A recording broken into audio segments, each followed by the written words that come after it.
অনেক দিন আগের কথা। একটি জঙ্গলের পাশে একটি নদী ছিল। সেই নদীতে বাস করত একটা বোকা কুমির।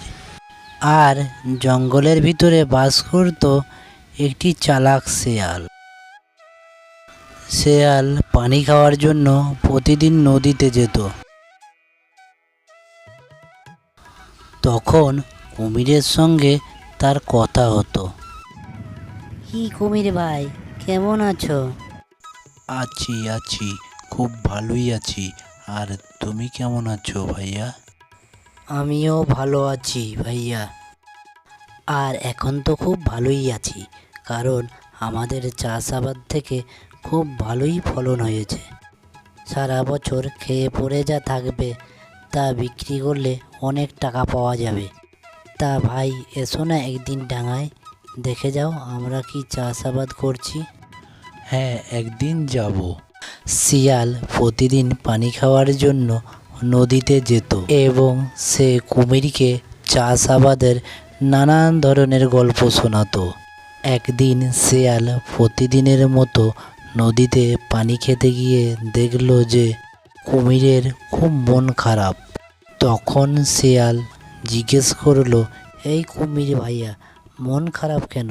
আর বলো না শিয়াল ভাইয়া, দিন দিন নদীতে এত পরিমাণে মাছ কমে যাচ্ছে যে এখন ঠিক মতো একবেলা খাবারও জোটে না।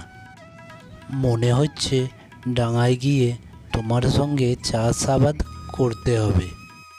তাহলে আর দেরি করছো কেন? চলো দুজনে একসঙ্গে চাষাবাদ করি। আমি তো চাষাবাদের কিছুই জানি না ভাইয়া। তোমাকে কিছু চিন্তা করতে হবে না ভাই। আরে আমি আছি তো নাকি? তুমি শুধু শ্রম দিয়ে যাবে আর আমি দিয়ে যাব বুদ্ধি। কুমির তখন শেয়ালের সেই প্রস্তাবে রাজি হয়ে গেল এবং সে ডাঙায় উঠে এলো। শেয়ালের কথা মতো সে পুরো জমিতে হাল চাষ দিল আর জমিকে চাষাবাদের জন্য তৈরি করলো। তখন শেয়াল বলল, ভাইয়া, চাষাবাদ যে করবে তা ফসল হলে তুমি কোন অংশটা নেবে, উপরের অংশটা না নিচের অংশটা? কুমির চিন্তায় পড়ে গেল। সে আম, জাম, কাঁঠাল সমস্ত রকম ফলকে গাছের উপরে হতে দেখেছে। তাই সে ফসলের উপরের অংশটা নিতে চাইল। চালাক শিয়াল তখন বলল, এখন তো আলু চাষের সময়, আর আলুর দামও ভালো পাওয়া যাচ্ছে, তাই চলো আমরা আলু চাষ করি।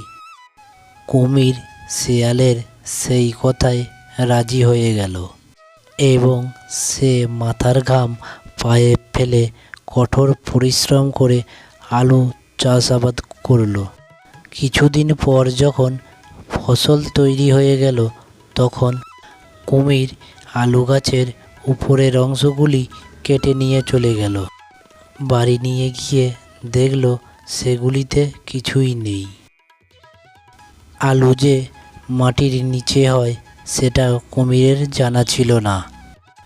চালাকি করে শেয়াল কুমিরের দ্বারা কঠোর পরিশ্রম করিয়ে নেয়, কিন্তু ফল ভোগ করল শেয়াল একাই। এ যাত্রায় কুমির ঠকে গেল। কুমিরের খুব রাগ হলো।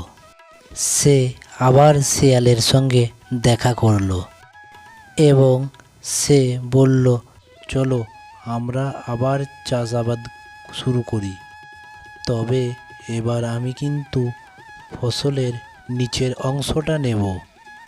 শেয়াল তার কথা শুনে মনে মনে হাসল এবং বলল, এখন তো ধানের সিজন, দামও ভালো পাওয়া যাবে, তাই চলো ভাইয়া আমরা ধান চাষ করি। এরপর শেয়াল আর কুমির মিলে ধানের বীজ রোপণ করল। দেখতে দেখতে তাদের ধান গাছগুলো বড় হয়ে গেল এবং এক সময় ধান পেকে গেল। কথা মতো শেয়াল ধানের উপরের অংশগুলোকে কেটে নিয়ে চলে গেল এবং গোড়াগুলোকে জমির মধ্যে রেখে গেল। কুমির যখন ধানের নিচের অংশগুলোকে টেনে টেনে তুলল, তখন সে দেখল সেখানে কিছুই নেই। আর সে আবারও চালাক শেয়ালের কাছে ঠকে গেল এবং সে রাগান্বিত হয়ে গেল।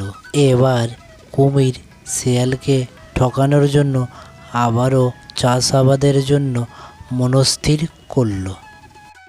কি খবর কুমিরে ভাইয়া, দিনকাল কেমন যাচ্ছে? এই তো চলছে, তবে তোমার চাষাবাদের খবর কি? এই তো কয়েকদিনের মধ্যে নতুন ফসল লাগাবো। তা বলি আমাকেও সাথে নাও তাহলে।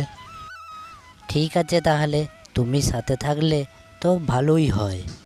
কুমির বলে, এবার কিন্তু আমি উপরের অংশটাও নেব, নিচের অংশটাও নেব। তোমাকে কিন্তু তাহলে মাঝের অংশটা কিন্তু নিতে হবে।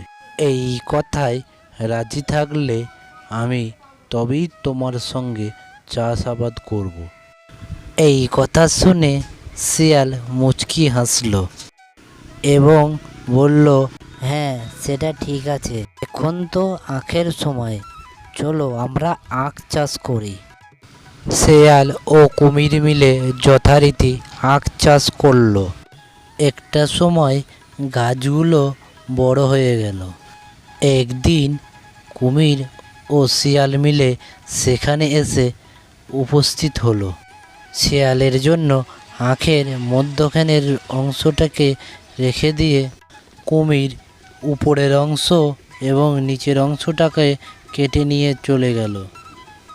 নদীর ধারে নিয়ে গিয়ে কুমির যখন আখের আগাগুলাকে চিবাতে থাকলো, তখন সে দেখল সেগুলির স্বাদ নোনতা, আর নিচের অংশগুলি তো খাবারের যোগ্যই নয়। তখন সে ফিরে গেল শিয়াল কি করছে সেটি দেখার জন্য, এবং গিয়ে দেখল শেয়াল মিষ্টি আখের অংশগুলোকে চিবিয়ে চিবিয়ে খাচ্ছে। এতক্ষণে কুমির তার নিজের ভুল বুঝতে পারল। এরপর কুমির শেয়ালের সাথে আর কোনো দিন কোনো কাজ করেনি। প্রথমবার ঠকার পর কুমির যদি তার সঙ্গে আর চাষাবাদ না করত, তাহলে পরের দুবার তাকে আর ঠকতে হতো না। বন্ধুরা, এই গল্প থেকে তাহলে আমরা কি শিখলাম? এই গল্প থেকে আমরা এটাই শিখলাম যে কেউ যদি একবার ঠকায়, তাকে দ্বিতীয়বার আর বিশ্বাস করতে নেই, আর তার সঙ্গে কোনো কাজও করতে নেই। তাহলে তাদের অবস্থা ঠিক আমার মতোই হবে।